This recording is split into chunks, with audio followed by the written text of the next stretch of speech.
Time. I'm Brad. I'm Dave. And today we're not here to discuss Minute 95, we're here to have a little bit of a bonus show looking back at the Worker Village from the Lost World and its appearance in another in a TV series called Sliders. But before we get to that, we've got a couple of things to discuss. I suppose also while we're mentioning it, the reason we're not doing 95, 96 this week is I just had a tooth removed, so I'm not going to be able to talk a lot. I mean, jaw's still sore, so we weren't going to try and do an hour and a half record for the 2 minutes. So 95 pretty much sees us leave the village and that side of the movie anyway, so we thought now's the perfect time to discuss it. Linstrat air rifle. Fires a subsonic Fluger impact delivery dart. Does it work any better than your satellite phone? That's funny. David, last week you were going to go out and hunt for some Fallen Kingdom toys. Any luck? Absolutely none. No. Everywhere I run into, I encountered a manager who told me, you can't sell till the 16th. So, tomorrow's the 16th, and I'll be going out after class, looking for some stuff. Yeah, we are recording this just a little bit before the 16th, so yeah, hopefully in a day or two we should see some more of the toys. I went back to my Kmart and they had pretty much all the Wave 1 stuff back on there. There was still no Colossal T-Rex, and there was those little, like this little Owen and Blue, like a pull ripcord type toy. You can join the two up and sort of is like Blue and Owen riding side by side on the motorbike. So that was there, but I didn't buy it. Yeah, those kind of zip tie motorbikes aren't really of interest to me at all. Yeah, I don't need to buy everything, just more space and money, because I'm still unemployed. So got to start watching those pennies. But yeah, don't need to get everything because it's only going to go away in storage and you'll never see it anyway. Yeah, that's what happened with my Jurassic World stuff, and I'm just gonna dump it at Goodwill, I think, tomorrow. Well, buying it. Yeah, that's the problem now with the Mattel stuff. Is there even a market at all for Fallen Kingdom stuff? Yeah, donating to Goodwill or something like that's probably your best bet. Yeah, I can't get anybody to buy it. Yeah. I was supposed to have a friend of a friend, but he never contacted me back. Yeah, and it's a shame, because it's just the money you spend on that stuff, and you've got no hope of getting some of it back at least. You were right and I was wrong there. Did you ever expect to hear me say such a thing? Thank God for Site B. Site B. But I suppose while we're on the Fallen Kingdom topic, I've seen it being called a teaser of a teaser, which it's not that right time of year, but there was a little, like a TV spot released, I think it was about 30 seconds or something, which showed off the iRaptor in a lot more than what we've seen previously. Oh, yeah. And one other scene that was interesting was the mosasaur in a wave. Yeah, I could have done without that. I think I'm a little worried about watching the trailer number 3 now because I'm afraid it'll spoil too much. Yeah. You know? I mean, and I've never really had that fear with Jurassic Park before. But I don't know. I'm not sure if I'm gonna. I mean, it's kind of impossible just because of my kind of circle of friends in the fandom is kind of. I mean, we all talk about it, but you know. Yeah, exactly. Every shred of news, every leaked image, ends up coming across my desk. But still, you know, I mean, I could have done without seeing that. Yeah. Because like we've seen parts of the iRaptor and that in the dark, and that's sort of not showing it off a lot. So we sort of know, yes, there's going to be a hybrid raptor and all that. I don't think you need to go any further showing more of it off. Well, we've seen the toys of the Indoraptors, you know? True. So, I mean, yeah. It's not like they're trying to hide it. So, I mean, nobody knew that. I didn't know. I've heard nothing about it in the rumor mill about it. I don't think anybody knew, except of course the people making the movie, that the mosasaur was going to attack a beach. I mean, it just never crossed my mind that they would go that far. with it. I thought it would be thought it would be part of the opening scene, and that'd be it. That's what I heard. That's what everybody talked about in the rumor mill. And I thought that it was going to be a sole cameo scene, you know? Yeah, plus we had the toy with the submarine with all the Mosasaur art on the packaging. Exactly. So 2 and 2 put together there, sort of, okay, there's going to be a scene in the lagoon, possibly, but this sort of raises some more questions, because I'm pretty sure on the maps and everything we've seen that the lagoon was isolated, but... Yeah, it seemed to have been very isolated. Maybe there's like a filtration pipe. But it's a big animal. It's a big animal. It is a very big animal, but then again, the lagoon's a very big body of water that they dredged out there in the center of the island. Yeah. You know? Yep. And also, because it's such a big animal, I don't know if they airlifted it, if that animal was part of the evacuation with the rest of them by ship, and it broke free on the ship or something. That could be how it gets out, but it just seemed to be one of those shots, more of a like a trailer moment, of course, of just seeing it sitting there and the surfers on the beach and it just sitting in the water watching them. Sure, that'd have to be Costa Rica or somewhere, unless they're going to go up to California. Yeah, I'd imagine it'd be more Costa Rica too. So yeah, we got a couple of months left before it comes out. As you said, we're probably going to get the third trailer soon. I don't really know what else hasn't really been spoiled or not known about the film. I think the only real secret left is Lockwood's involvement. How and what that all went. We've only really got that he's possibly Hammond's disgraced partner or disgruntled partner from way back in the day, but that's about it. So please don't put that in the next trailer. And lastly, just a call out to just a thank you going out to the social medias. We're just shy of the 1,000 followers on Facebook. Instagram's just over 1,100, and we've got 100 Twitter follows. So thanks everyone that's following us on those various social medias. And a big shout out to Lorenzo, Tim, Raf, Outro, Justin, and Angel for keeping the discussion going on the Facebook group or the Facebook page. Been having a bit of a discussion over there about certain things, and it's good just to keep the discussion going off the mic. So thanks to all you guys that have been participating. Yeah, thanks, guys. Well, that's one souvenir they won't be taking with them. Okay, so for those that don't know, Sliders, back in the late 90s, you had a few of these sci-fi type shows come up, Sequest and that sort of stuff as well. Sliders, I think it started... Stargate? Yeah, yep, Stargate was another one. Had a little bit more of a longer running time than some of the other shows, though. I think Sliders got to season 5 in the end, but back in 1997, after the filming of The Lost World had finished, the Worker Village set stayed up for a little bit longer.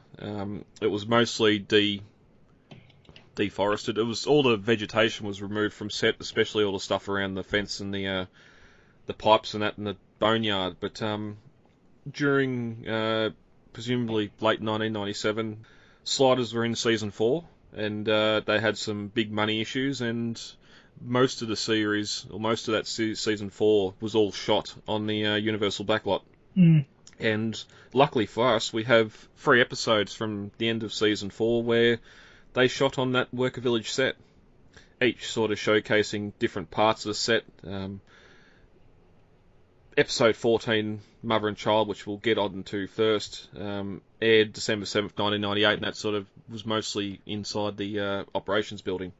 So we just go through basically what sort of happens in the scene. The actors sort of run around the front veranda of the operations building from the helipad end, and run into the lobby of the operations building. And again, just the set in the middle of the day, sometime after the Lost World's film, but all the moss is still there on the glass. It's just like they're on Sorna. Again, they didn't have a lot of money, so they've done very few alterations to the set whatsoever. Yeah, I mean, even some of the prop debris, actually a lot of the prop debris is still hanging around. I mean, you still have the prop grass and dried tumbleweed there that was used in The Lost World. Yep. It's interesting here too. There's no tree beside the helipad. I noticed when they run around the front. That I suppose too, being 97 compared to now. Now that helipad's nearly completely engulfed by the big tree. It's just grown so much over the years. But yeah, the those egg motif doors we seen in the film have been removed. I wonder if they're in a producer's garage or man cave, or hopefully they haven't been destroyed. Sure. I don't know. I mean, I know that they were there on the backlot for a little bit, just because we have pictures of them post-filming. Yeah. Of that still there, but unfortunately it's just not seen here. Yeah. And I love too when they run through those open doorways at the front. You got a shot of the roof, and just how the roof curves up from the front of the building. That whole rear wall where the mural was, there's some real large windows above it that sort of let light in from the back to light the building as well, and what look like bars on the roof as well.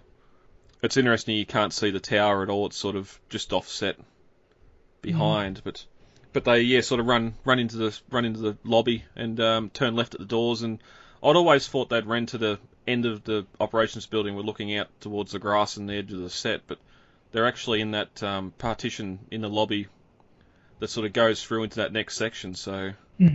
We don't see what's there until Jurassic Park 3, unfortunately, when they the set's redone and the Kirby's and that walk in there. And that kind of pile of cushions there. I mean, yeah, was that the chairs that we saw in the movie? I wonder if that's just the chair imploded into a heap. Yeah. Because the reception desk and all that's been removed. You've just got the large concrete wall that the mural was painted on. Well, the mural was probably glued on, because if you look at the wall where the mural was, you can see flecks of paint. I mean, big chunks of paint missing, as if they'd torn down the mural. Oh yeah, you know? It does too. Yep. But I just love here too, like even just the vines and that hanging from the rafters, like being able to see up and more of the roof structure. Obviously, stuff left behind from the Lost World filming that wasn't cleaned up. So whether it's real vine or it'd have to be fake vine. Yeah. Because it's still sort of holding its colour. It's got that greeny texture. Yeah, I'd assume it's real vine. I mean, there's nothing there to suggest at all that they're fake. I mean, they're real vine. Yeah, there'd have to be some sort of I'd say they're fake. Yeah, potted plant or something.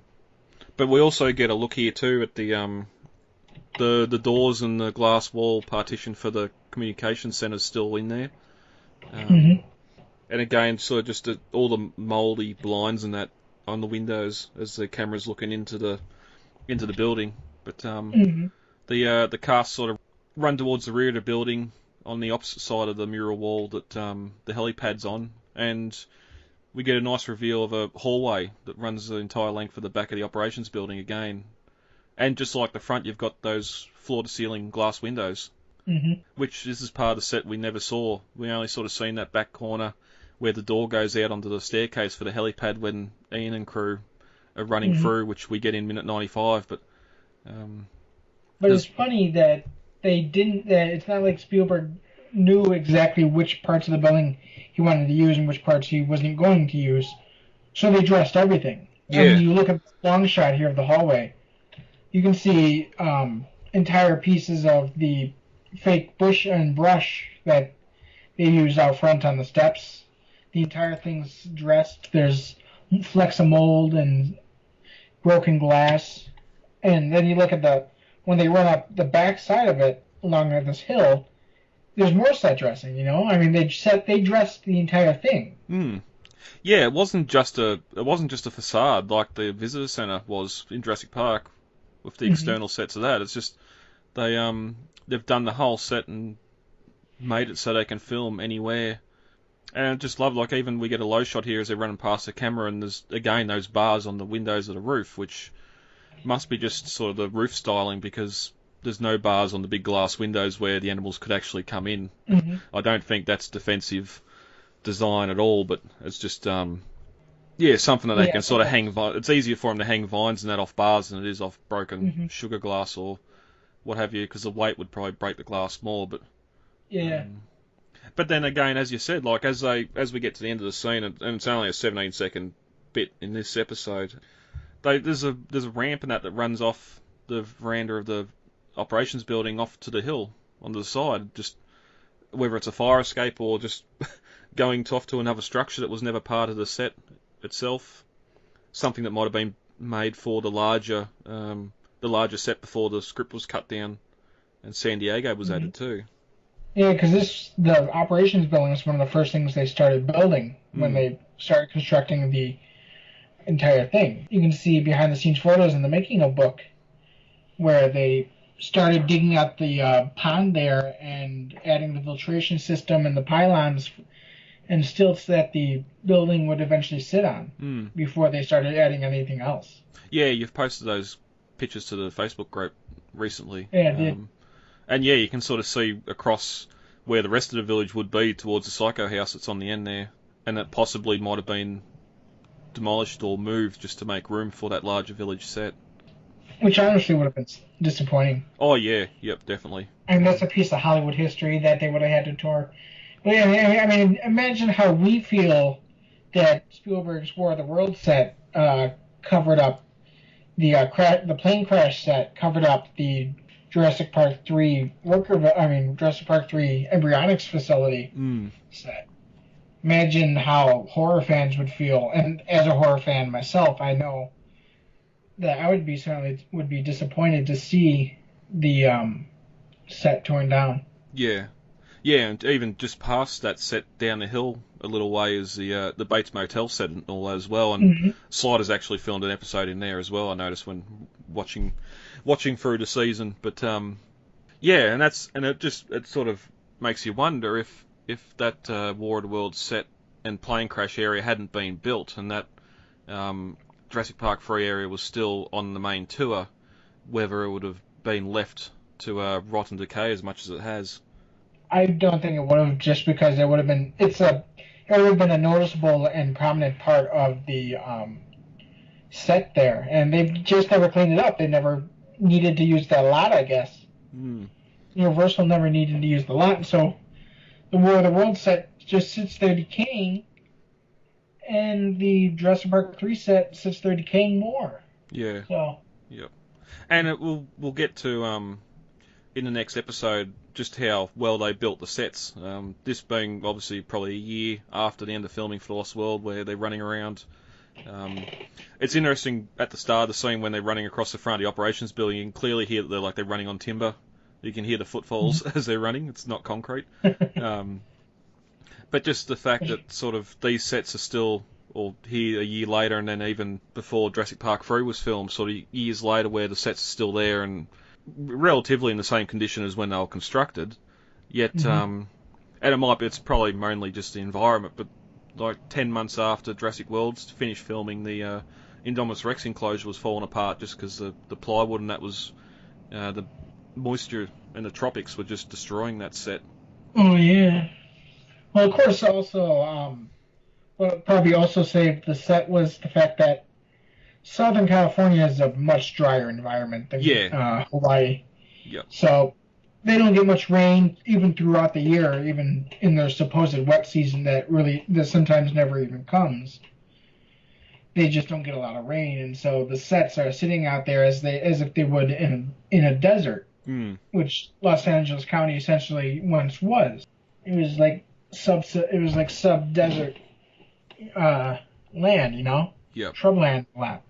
And it's exactly why the RV was able to sit out in the open for 20 plus years, or 20 years, without completely imploding as well. Yeah, exactly. And even that original Jurassic Park Velociraptor cage that's out there is just a wooden structure, and it's still, yes, it needs a bit of a sand and a paint, but the basic structure's still there and sound, so... Oh, I remember seeing a image. It's like it was a Winchester repeater rifle found in the Mojave Desert, which is outside of L.A. Yep. And it had been sitting there, I think, since like the 1880s, and it was of course not in fireable condition because the sand just had corroded the pieces, but it was still in recognizable condition. It didn't have any rust. The wood was brittle as to be expected, but it was still held, And so, I mean, that really attests to the kind of environment that a dry environment allows for the conditions to be just right to allow preservation of these sets and props and stuff. Yeah, and I think we've discussed it before when we'll talk about the RV, just like the aeroplane graveyards and that are out in the desert, just for that simple fact they can park planes there and they can survive pretty much wholly intact for any given years until they need the parts or get something back into commission. Yeah, exactly. Yep. But yeah, basically that's all from episode 4, which is called Mother and Child. I just love, like, even sort of looking in here, the just that rear wall that the mural was on, just having that slight curve in it. It's not just a flat back wall of the lobby, and it's still there in Jurassic Park 3 with the new InGen logo and that on it, which is great. And I just, with all these glass windows, I would have just loved to see this building when it was brand new. Yeah. Back during when it was operating. But Jurassic Park prequel would have always been interesting to see. Of course, that's probably not going to happen now with the Jurassic World trilogy, but it would have been interesting to see had they not done the Jurassic World trilogy, if they decided to go full Lucas with it and do a prequel trilogy. Yeah, well, there's been some praise and some disappointment with Spielberg's latest film, Ready Player One, that's out at the moment. Yeah, true. Some people are liking it, some people are saying his career's over. Well, that's a bit harsh, but he might have to go back to something he knows and revisit the world. But he's working along with Trevor Allen, that, so he's still here, even though his name's only on the executive producer card. But yeah. Anything else on the operations building side of things you want to talk about before we get in the next episode? No, I will talk about how when I first started doing my map, one of the things that was confusion to me was the actual shape of the building, because a lot of times, a lot of reconstructions, even going as far as Trespasser, shows the roof having a more squared off front. Mm-hmm. It doesn't, and in the movie, it actually angles from the front towards the back. Yeah. Yeah, it sort of curves back. It's sort of low above the front wall, then sort of goes back and up at the same time. Yeah. And those two kind of bars, I'm not really sure what else to call them. They're like giant I-beams that stick off the roof. Yeah. That's almost decoration. They're connecting points for the roof. The roof kind of curves back towards the back as it runs along the front from that point.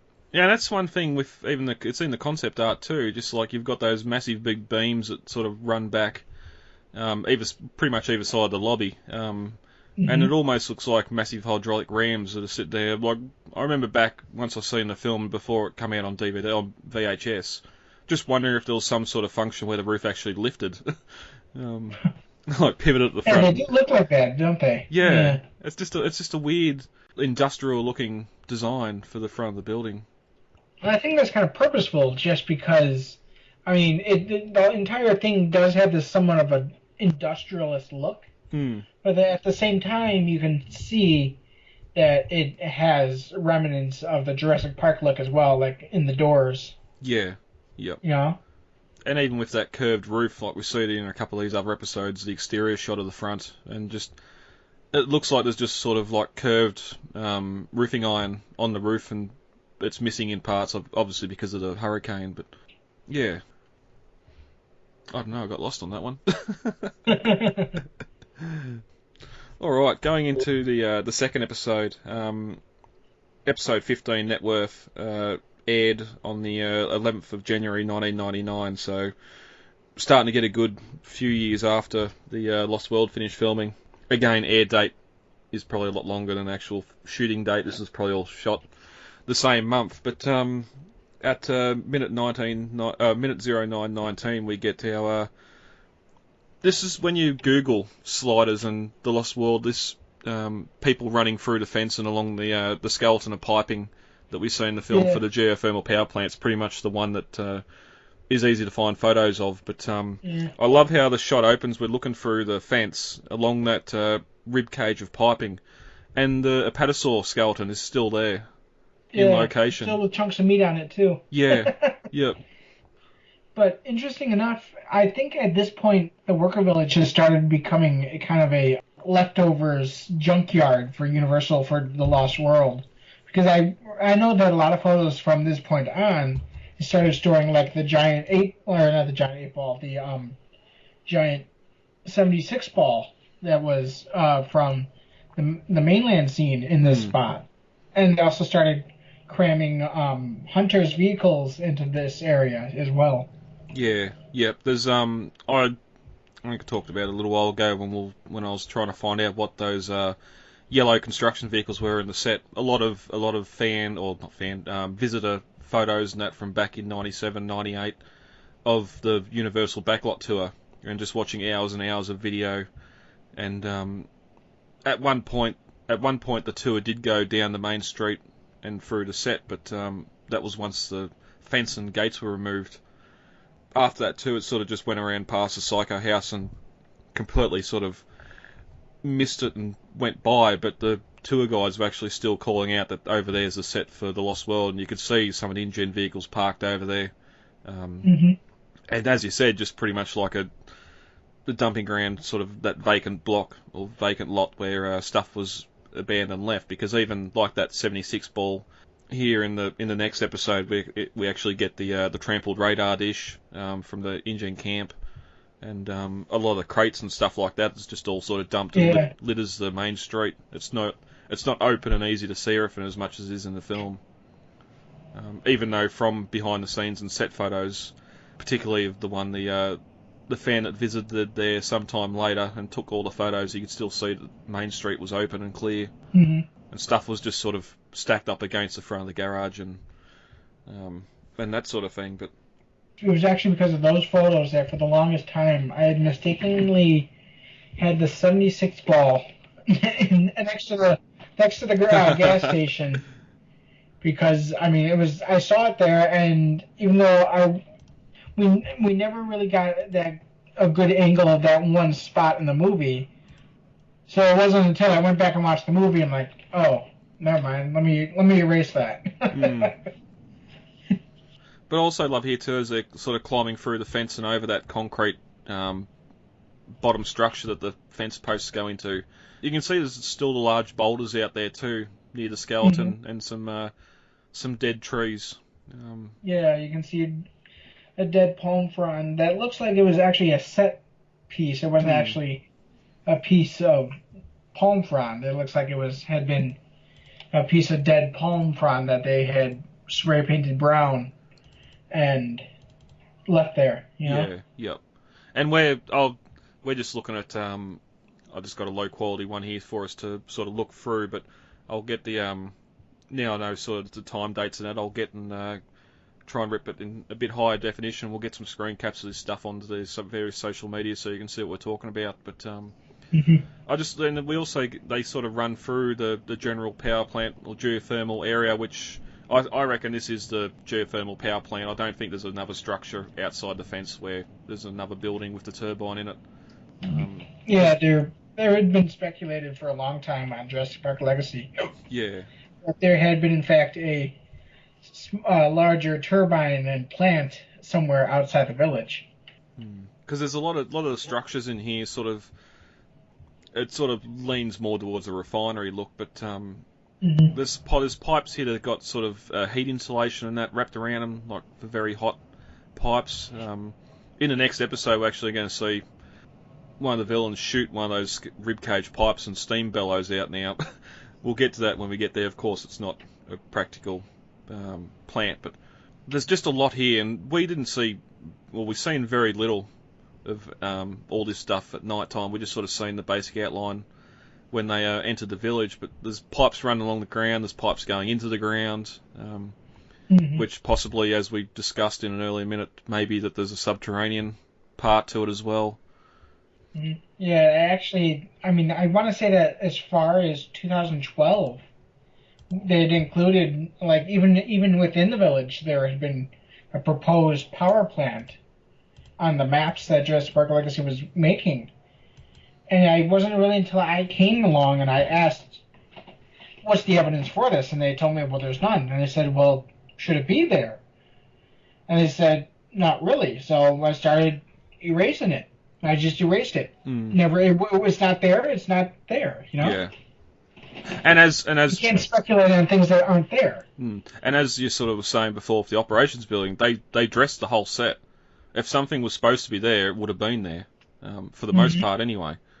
Yeah, exactly. Of course, yes, some of it was abbreviated and shortened down when they added San Diego to the whole mix. But for the most part, everything here is here. Because I love here too, they sort of run in through the fence, follow some pipes and go around between the pipes and the kiln shed. And there's a shot here of that lower section of the kiln shed, and you can see the boarding house roof, and there's a rear staircase that goes up to the second story. It pretty much mirrors the street side as well, and you can just see how much wider than the kiln shed the boarding house is, and how much of a bigger structure it is.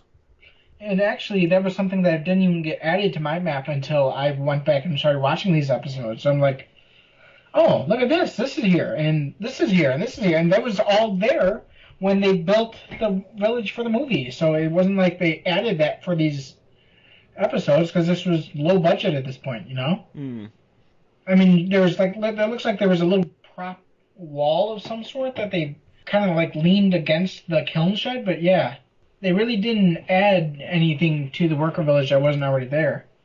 Yeah, well, that's again because of funding.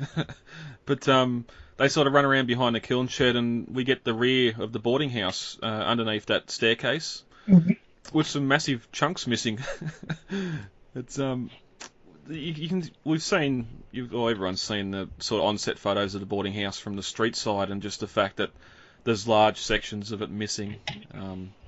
And here, sort of around the back again, they sort of dress the back of the set to have this large hole on the ground level at least as well, where we sort of get inside, and it's sort of again just a dumping ground with there's barrels and some debris in there. We also never see the side of the boarding house front in the movie, so we don't know that any of this is even there when watching the movie. The spray paint on the wall, I don't know if that was vandals after the fact or if it was something for production, but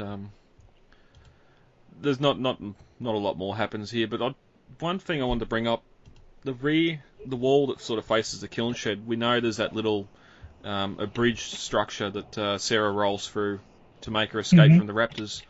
It looks like that continues out to the edge of the boarding house, then down past the kiln shed, and the whole back of the kiln shed's got that undercover area. Because we see it here, and in the next minute when we get a sort of street view of the kiln shed, you can see there's a little bit of a lean-to on that on the piping side as well. Like there's a sort of veranda all the way around. And sort of what makes me think about it more so is just from the film where Sarah's hanging off the boarding house roof and the raptors below. There's no edge to that structure. It sort of keeps on going out to the side of the boarding house as well, that she falls onto, and the raptors down below standing on. And then also when she falls to the ground, sort of puts her back up against the kiln shed, and the raptors are rolling back and forth. Twice, or at one stage, the two raptors, while they're fighting, their tails disappear around the corner of the kiln shed, and then another time their heads do as well, which means that roof structure goes around behind the kiln shed as well, and doesn't just drop off. Which could also mean when the raptors kicked out that rear window by Kelly, it falls through that roof structure, and that's why there's a light on the ground beside it with the debris. That's a good point. Yeah. That light could have been under that veranda area behind the kiln shed, and it's fallen down to the ground as the raptor's fallen through the roof.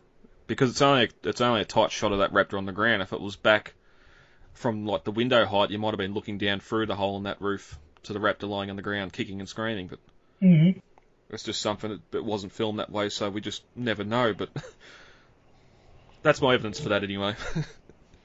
But yeah, that's all we get of the interior of the boarding house. It sort of looks a lot different here than what we get in the next episode, looking forward at the front section of the boarding house. But yeah, I want to say that we also get a wider shot of that vandalism spray paint. I want to say it's just vandalism. I know it doesn't look like it was anything done for the boarding house itself. Yeah. In fact, we saw what production spray paint on a set looks like with Jurassic World when they had the D-Rex set. Yeah. Back when it was, of course, still the D-Rex. Yeah, yep. Yep. I love here too, there's a scene here too back in the bottom section of the boarding house where a fight breaks out and you get to see a lot more of that rear wall against the kiln shed, and again there's no door there leading into that little that little structure. Mm-hmm. So I wonder if it's just an open section that comes out behind the kiln shed. 1726 we cut out to Main Street and the actors are running from the operations building end of town. Again, as I said before, you can sort of see the corrugation in the front of the operations building in the daylight and the sections of roof missing. Mm-hmm. And then something funny happens here where they knock over a box and it has the engine logo there. Yeah, yep. Yeah, there's a big green wooden crate here with the engine logo on the side of it. Yeah. Which must have been from the engine camp when it was destroyed. Yeah, I'm sure. I imagine it was, yeah. Along with all these big black 200 litre 44 gallon barrels and that are here as well. Mm-hmm. We get a good look at the front of the boarding house here as well, with the blazers still parked there with the light pole falling across it. Yep. Also interesting here too, there's a quick shot of the window Sarah tumbles out of in minute 95, and it's got two sort of bits of iron or tin bolted across it or nailed across it. I don't know if they wanted to keep people out or what. Or probably a possibility. Yeah, a little bit more set dressing. Mm-hmm.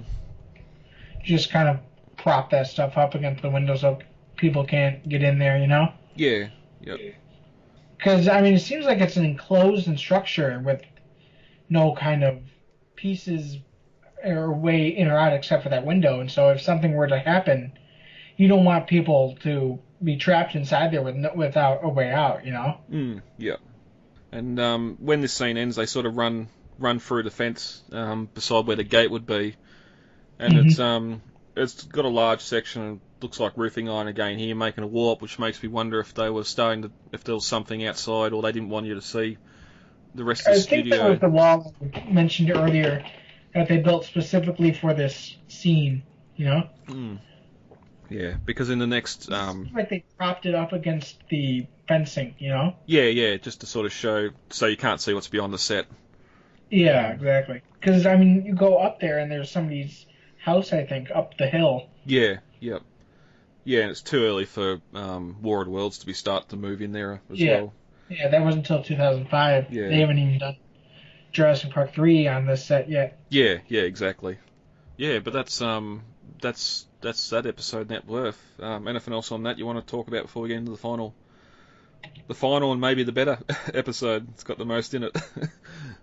I think we're good. All right. Wait, hold on. You know, the shot here of the guy getting blown up and thrown across the boxes. Yep. For some reason, I want to say that was in one of the... I think that was in the season 3 or 4 opening...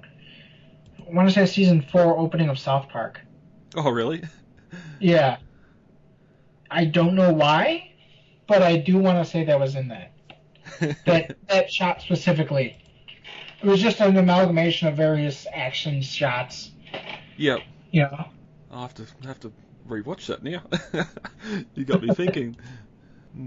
All right, and finally, season 4, episode 12, The Dying Fields, which aired in August of '98, has a couple more scenes sort of filmed inside on the main street and in the front of the boarding house. As it sort of opens, we get the cast walking past the gas station, and again, just stacks and stacks of crates and tyres and barrels, just to try and limit your view of the area. But we get a good shot here of the satellite dish leaning up against a crate that was trampled from the Lost World. Yeah, there was another thing in my map that I included because I first saw it, but it's not actually there in the movie. You know? No. No, again, just adding to the dump yard. But it's also interesting here too, where they seem to have just spread a small gravel across the entire main street. Yeah, they did. Because we know from those behind the scenes, or after the film finished, that there was actually a paved road leading down the middle. And now they've sort of got it covered in gravel. But Yeah, it looks like they also stacked a bunch of random large boxes and just gallon barrels in there in front of the gas station. I don't know why I was blanking on that. Yeah, there's that one long crate there behind the cast that would have been around about where the gas pumps were. And we know they sort of hung around for a while as well before being moved around beside the gas station, but we don't actually see around that backside of the gas station any of these shots, so it's a pity you can't see that window the rat to jump through. You can't see it in the office. Of course, it'd be completely stripped bare, but we do get a shot inside the garage in a minute. But I love here too, they sort of set off a automated target that pops up and they sort of fire, well, you see down the barrel of a gun as they're aiming at it and looking over at the kiln shed, but the way they're actually standing would be looking over at the front door of the boarding house. Is where they are. But we cut to a car and a Hummer driving through the gates, coming into the set, which just sort of shows how big those gates are. I'm sure they were built for trucks to get in and out of, you know. And the Hummers are especially wide vehicles, so like 8 feet wide. Yeah. But even sort of in Jurassic Park, the Jeeps aren't an overly large vehicle, being the two-door version. And even when sort of Ian and Kelly and that walk through as well, it's sort of, you don't really get that scale. But just having this Hummer drive through, and I was just going to say, and sort of as they drive through here, you can sort of look past them. They've just sort of completely whitewashed the scene, just so you can't see the Psycho house and that out there beyond that area. That's I also like that when they drive through the gates, you can see the caution 10,000 volts sign. They pass it. I mean, it's so obvious. Yep. You know? Yeah, well, again, because we get a shot of them driving into the village, and then we cut inside the car as the sort of cameras mounted the car, and they drive through the gates again. And as you said, that 10,000 volt sign sitting there, and sort of like the wires are still strung on the fence, and all that sort of stuff still there as well. It's great because it's a nice single long shot that we get to see. Of all the way up to the kiln house, you know. Yeah. And you see that sort of ribcage pipe structure come into the compound, and then take a left and go over to a large, tower. Yeah. And then just past that again, you got the pipes coming up. They've got all the heat shrink and the heat shielding on them to whatever that structure is. And then of course you got the two big round towers that that you can easily see in the film, but. Again, too, just as they pass those two large round towers, you can see that roof that's behind the kiln shed, and on that kiln shed wall there, as they pass it. It still makes me think there's a veranda or something behind there. I'll fight that until I go to my grave. It's hard to see through the debris there, but But then as the car leaves, we get a good look at the boarding house as well. All the mould and the wood rot and that's sort of still there, and still seems to be largely intact from once the filming was done. But then again here too, as sort of we get a cut to the front of the boarding house where the actors sort of run across or around the front of the building where that veranda is. Again, you can see sort of large sections of the wall missing. And I just love that door, how it's got sort of the glass windows and some of them missing, the blinds hanging there as well. And just the mould.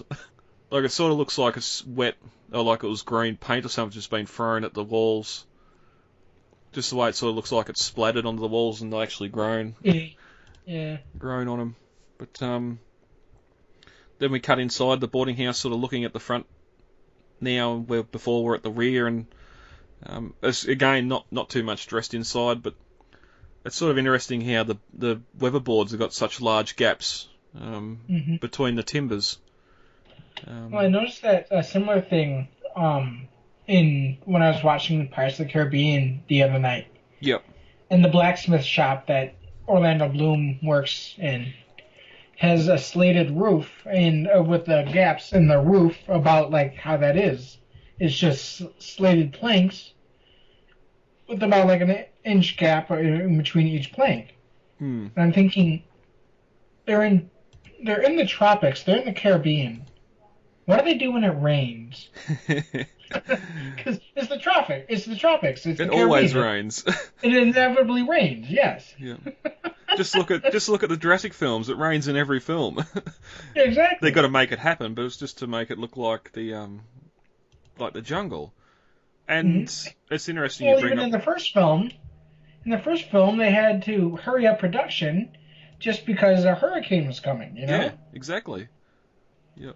And then they even actually used some of that footage of the hurricane coming in the movie, like the break wall. The Spielberg went up to the roof of the hotel as the hurricane was coming into the island and shot a shot of the break wall as the storms were hitting. As the storm Surge. Storm surge. Yeah, the storm surge was hitting it. Thanks. I was having a moment there. Yeah, that's all right. Yeah, exactly. And I suppose you'll bring up the Pirates of the Caribbean. I'll raise you Jumanji. I was watching it before we recorded now, and there's a building, like, of course it's all set in Hawaii and that, where they were filming it, and I was watching the behind the scenes stuff from Real News as it was all getting shot over there, and interesting just being able to point out a couple of the scenes, like the where they land the helicopter is actually where the Tyrannosaur and Gyrosphere are when the volcano's exploding, that mountain range behind it. And just funny little stuff like that. Like we've said early on when we started the minutes, just how much Hawaii's probably getting overused, and you can see Gallimamas Valley standing out in other films and that. But they get to a transport depot, and again a large wooden structure, much like the boarding house. And while they're in it, all the timbers again, just that inch gap or that sort of thing. There might be someone that lives in the tropics or in the South America or something that knows exactly why that is, because of course we're going for this is Costa Rica, so it'd be going for tropics and that sort of architecture, especially with like the tile roof and that. But yeah, it's just an interesting design. Even a lot of the behind the scenes stuff for the town, the rest of the buildings and that never got completed. We see the hotel that ended up in Trespasser, just a squat square 2-story building, much like the boarding house, but had the veranda all the way around it and just a weatherboard structure. The second segment in this last episode, we cut to the rear of the boarding house as the people sort of escape, come out a door up there. Well, I'm assuming there's a door up there, or they're coming from around the side of the building, but run down the stairs at the back to the rear of the boarding house. And again, the stairs sort of look like they're built fairly sturdy. So I wonder if this was just a fire escape for the set that was built stronger than the rest of the stuff because it had to be practical, or they just built stuff a bit better back then. I'd say it's probably honestly a mixture of both. Because even sort of a year later, as we know, the set's sort of built new, then aged up after the fact. So it's not as if they were using old rotted timber to build. And actually, I just noticed that they used another Lost World location here. I'm skipping through the episode trying to find where the second part is. The village. Yeah, it's 3826. Oh, thanks. But yeah, they used the Spanish town on the Universal backlot, which was actually dressed up to be Kenya in the Roman temple scene. Oh, was it? Yeah. Interesting, because that sort of they do film a lot there as well across the series, but that sort of turns up in a lot of other films as well. Up in so much. Yeah. It was in Zorro. It was even in what was that? The Big Fat Liar. Yeah. Have you ever seen that one? Yeah. No, I love that film. Where we're in the final chase where they're trying to get Marty Wolf, played by Paul Giamatti, they try to trap him at his own game, and they're running through the Spanish lot, and they turn on the water hose, and it kind of sweeps him up, sweeps Paul Giamatti off his feet, and he goes past a sign. It's a wooden sign. One arrow's pointing towards Isla Nublar, the other one's pointing towards Sorna. And I think there's more that points to Isla Murrow, which would be the island of Dr. Murrow. Yeah, I was going to ask you if that signpost was in the Bubasa scene, because yeah, it's an active set or something. They've got there's sort of like a viaduct there that water can come down at a flick of a switch, and yeah, that's in Big Fat Lie. I love that too because they hold up in storage for props, and there's like the Velociraptor yeah, there's animatronic one, in Jurassic there. Park 3 Velociraptor in there. Yeah, yep. But it's sort of interesting, like how they have sort of a little Easter eggs like that signpost in there pointing to Isla Nublar. Yeah. Because I remember with Mad Max on the lookout where he finds the truck, there's actually a signpost there as well pointing to different, and it's got Casablanca 2,100 kilometres this way, and like different movie titles. And that's 1982, so it's something that's been done for a little while, but Yeah. yeah, they sort of get to the bottom of the stairs here and run back past the boarding house, and that we don't get to see the rear of the kiln shed or anything there, unfortunately, and run down to the end of the perimeter fence, where the concrete ends, the last fence poles there, and you can see the cables zip tied and wired off to that last post. And there's this massive corrugated iron or corrugated type pipe here as well that is huge, like it's nearly as tall as the actors here running beside as well. Yeah, and that was that's an original piece of the set too. So Yeah. that was I completely came in and redesigned the geothermal area when I actually came and examined the worker village for the map that I made. And it just changed from like basic square, that it was like a basic rectangle with some tubes on the top, and it turned into this whole convoluted kind of crisscross piping set piece, you know? Yep. I'd love to see blueprints for it. Oh, blueprints for it would be amazing. Yeah. Yep. I first started out, I was working with crappy early DVD screen caps and Trespasser. Yeah, yeah. Those were my first two, like, really main sources. Well, it's interesting the geothermal power plant never got into Trespasser. Yeah, it is.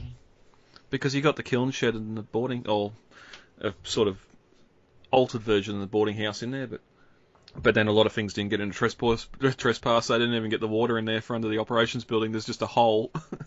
Yeah, true. Where the raptor gets stuck down, but as the heroes sort of start running through the geothermal plant, dodging and ducking, weaving through the pipes, it's just interesting. A lot more pipes went outside that fence than just the big skeletal one we've seen. It's just because the front of the fence was dressed with all the plantings. We never even seen them. Like there's some 4-inch and 6-inch pipes there that sort of run out over and through the fence as well. And we, as sort of again, as the villain takes cover behind a crate, you get to see that blazer in the background with the light pole across it again. They have advanced technology, laser blasters, and Chevy Blazers. Yeah. Even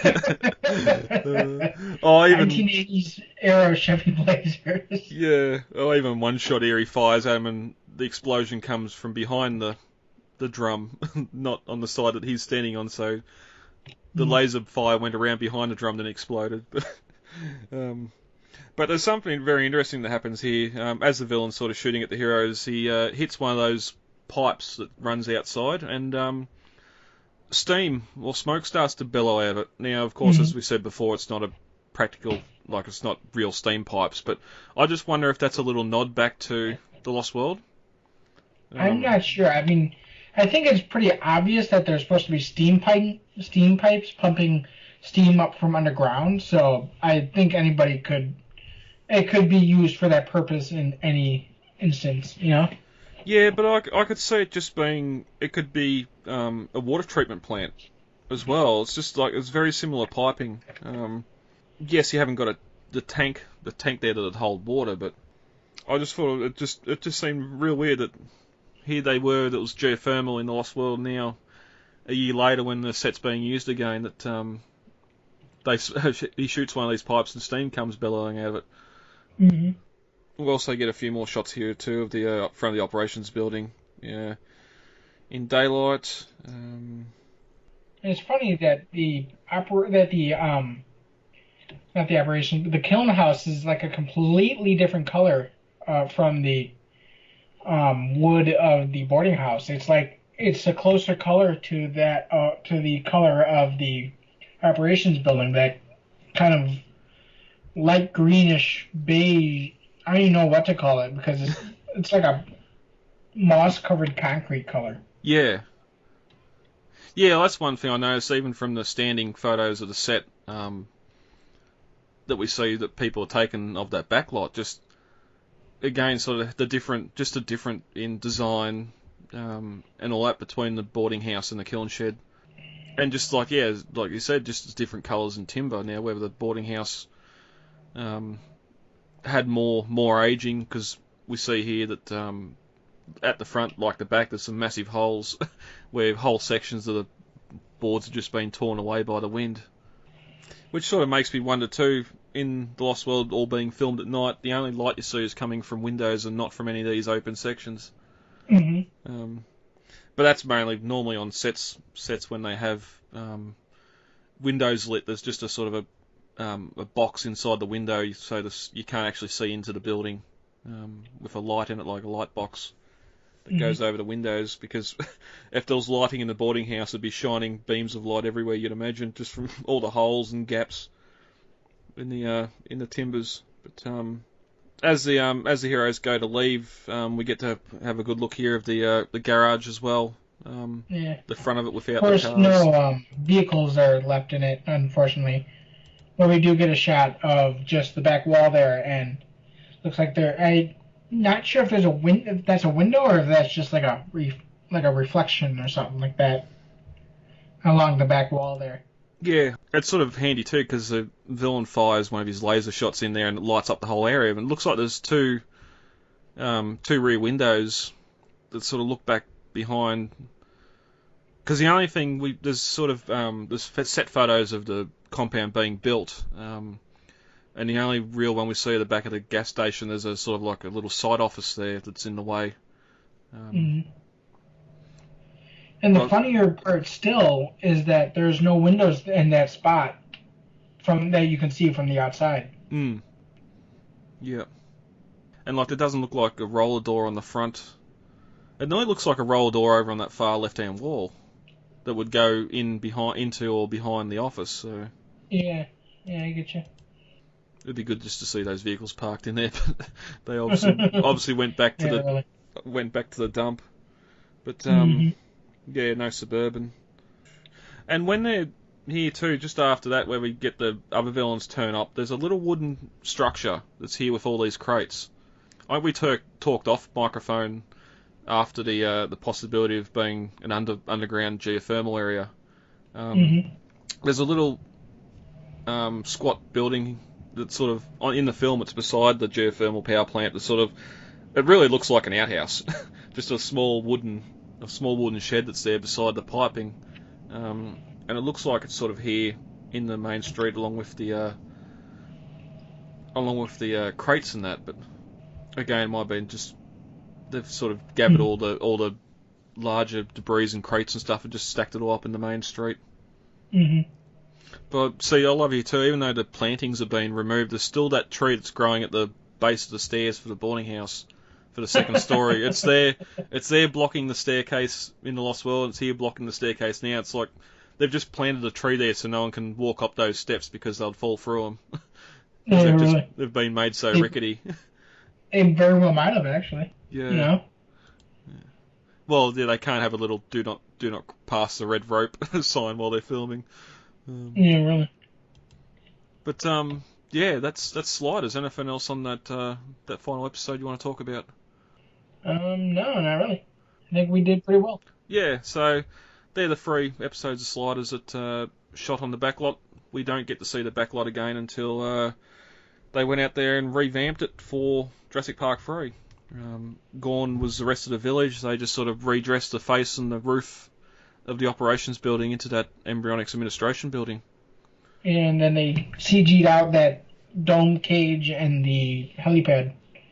Yeah, exactly. I think that's one thing that sort of throws a lot of people off when they see see that in the film.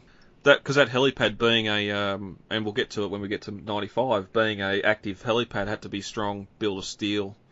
Yeah, it was. It's like the only part of the entire thing that's still standing. Yeah, and besides the dome, actually. Yeah, that the mystery supports. dome. It's like that mystery dome is just taunting us.